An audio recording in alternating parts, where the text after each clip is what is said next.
That night, when the moon illuminated Wallachia and the air was thick with unease, few knew that the very earth beneath their feet would soon be touched by brutal vengeance. Vlad III, known as the Impaler, was more than just a warrior. His name was a curse for those who crossed his path. But what he did to the Ottoman prisoners shocked even those who considered him the most ruthless of rulers. The Ottoman army, proud of its victorious reputation, was confident in their success as they entered the territory of Wallachia. They believed that conquering this land would be another triumph on their path. However, they were unprepared to face not just a regular ruler, but a man whose cruelty and resolve knew no equal. From the beginning, the war with Vlad the Impaler became something more than a mere military conflict. It was a fight against inevitable death, a struggle with the dark force that overtook everyone who set foot on his land. The first Ottoman soldiers to infiltrate Wallachia were careless. Not realizing they were walking into a trap, they continued their advance. At the moment they thought they were laying siege to Vlad's fortress, they were already in his hands. Despite his grim reputation, Vlad understood that defeating an enemy was not only about capturing land, but also about destroying the very soul and spirit of that enemy. He knew that ordinary methods of execution would not yield the results he sought. The Romans used the cross, others used various forms of torture to crush their foes. But Vlad the Impaler wanted more. He wanted the Ottomans to understand that death was not the only fate awaiting them here. They were to become part of an inevitable symbol of fear. They were to be transformed into examples that not only they, but all other peoples would remember. The prisoners he took became part of his plan. Vlad made a decision that shocked even his closest advisors. He didn't just want revenge. He wanted them to feel fear that would be etched into legend. He decided to use not only force, but darkness itself to demonstrate his power. He knew that duels and battles were one thing, but to rule a nation, you must terrify every soul to its very core. When the Ottoman warriors he captured were brought to the capital of Wallachia, none of them knew that their fate had been sealed even before they crossed the borders of Vlad's land. They thought they would face the usual punishment, as in any war. But they did not realize that Vlad the Impaler was prepared to demonstrate not just an execution, but a cruel and terrifying display of power. In front of the prisoners who were led to the square, there was no typical execution. Vlad ordered a spectacle, one that would remain in the memory of all who witnessed it. He forced the Ottomans to watch as their own brothers and friends, those who had been captured, became part of a brutal game. He didn't simply kill them as expected by his soldiers and subjects, he made them part of a new order, part of a system built on fear. The deserved punishment went far beyond simple retribution. The prisoners were tied to posts, and Vlad carefully observed the proceedings. The horrific and bloody scenes in the arena were just the beginning of his plan. He knew that anyone who survived his punishment would become part of a symbol for Rome, a reminder of the terror that the entire army, all of Europe, would fear. Cassandra, one of his close advisors, stood aside and watched with horror. She was shaken by what was happening. She understood that Vlad was doing this not just to destroy his enemies, but to ensure that these events would enter history and become a subject of fear for every ruler. She watched as the prisoners wept, as they screamed in helpless terror. Their cries seemed like music to Vlad. He didn't just defeat them, he made them part of the horror they could no longer control. But what shocked even his closest allies was how mercilessly he treated the prisoners, everyone who fell into his hands.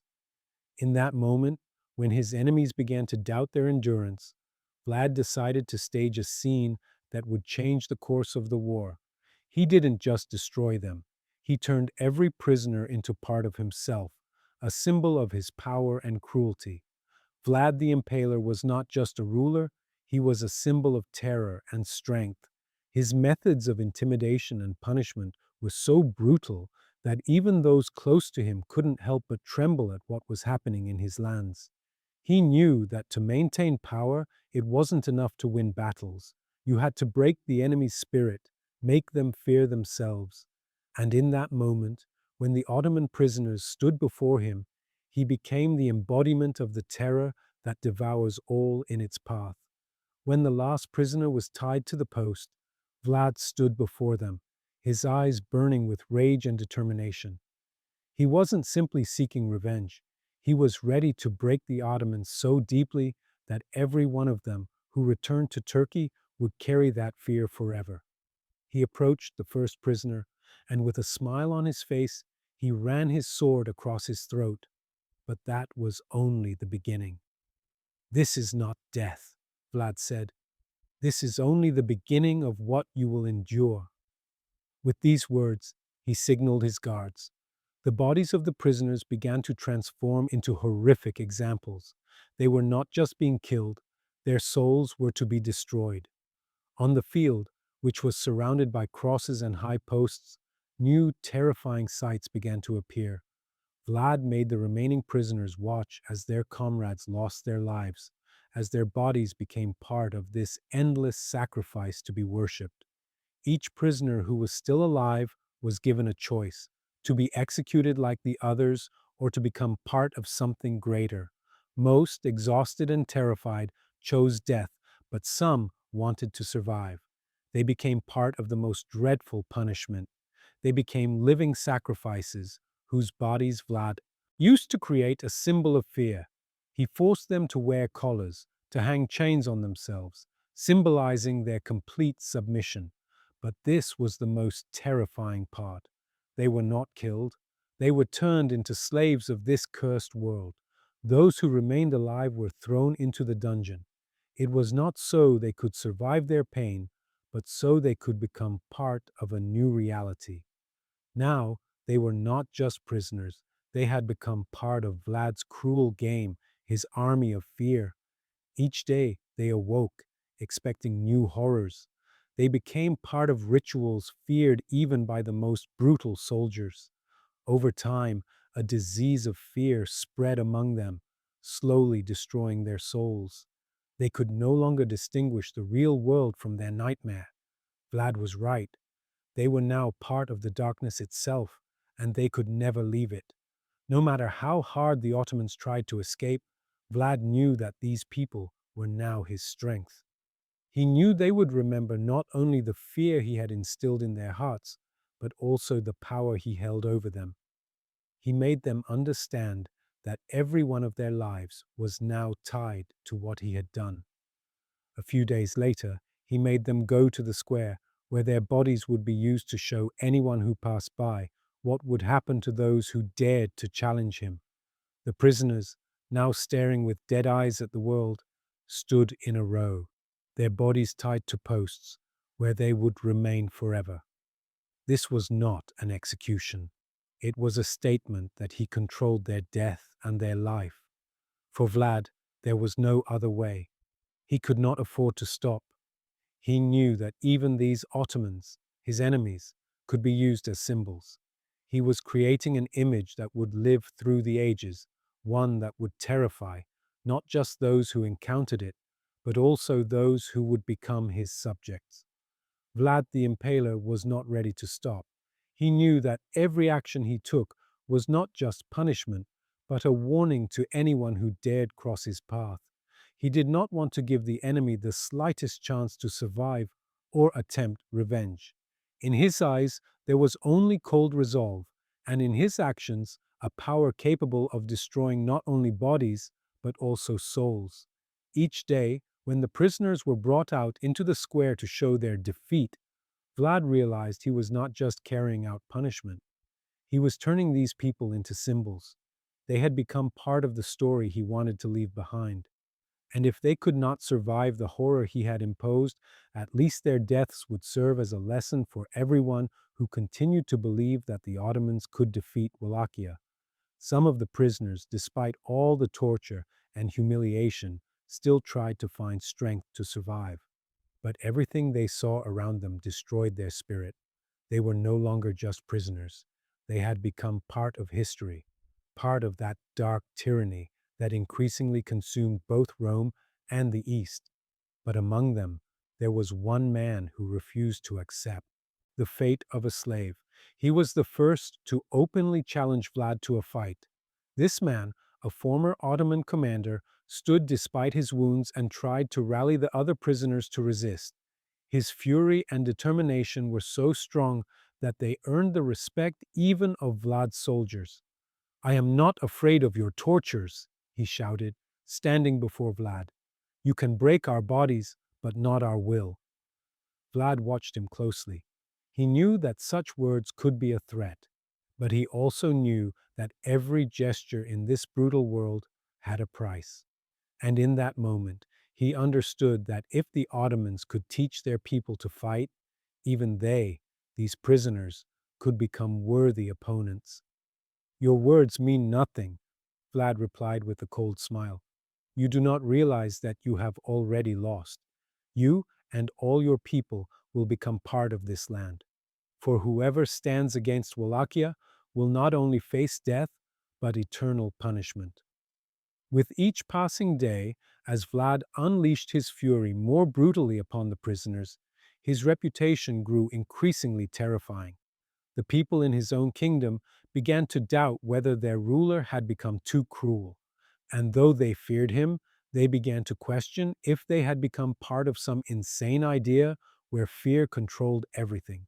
However, despite this, Vlad was not going to stop. He understood that only through suffering and death could one survive in a world where power and authority were the only true measures of strength. And to show everyone that he was willing to destroy even his allies to achieve his goals, he decided to continue tormenting those who were still alive.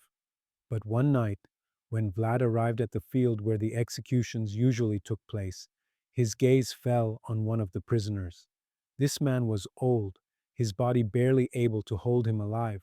He was withered, lacking the strength even to stand. Vlad approached him and, for the first time in a long while, hesitated. This man was not just a prisoner. He had been a witness to the very war that brought the Ottomans to Wallachia. In this old man there was strength of spirit, and Vlad realized that in his eyes there was no fear. This was a trial for the ruler himself. Soon, when the old man lifted his head and looked at him, Vlad understood that behind this gaze lay not just a readiness to die, but an understanding that life and death were parts of the same path.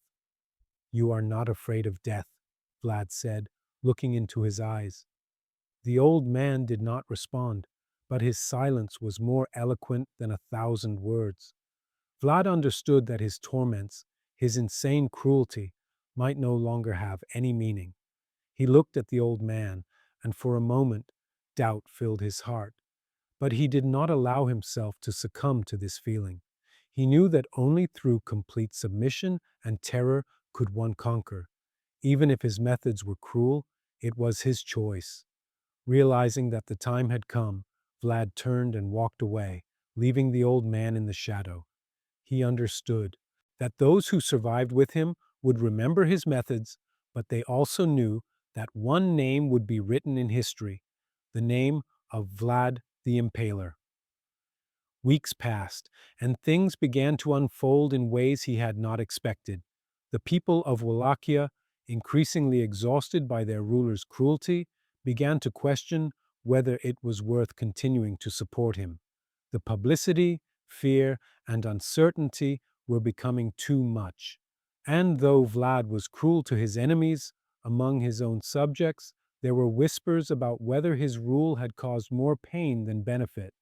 But Vlad paid no attention to this discontented murmur. He understood that no matter how much he was condemned, it only strengthened his power.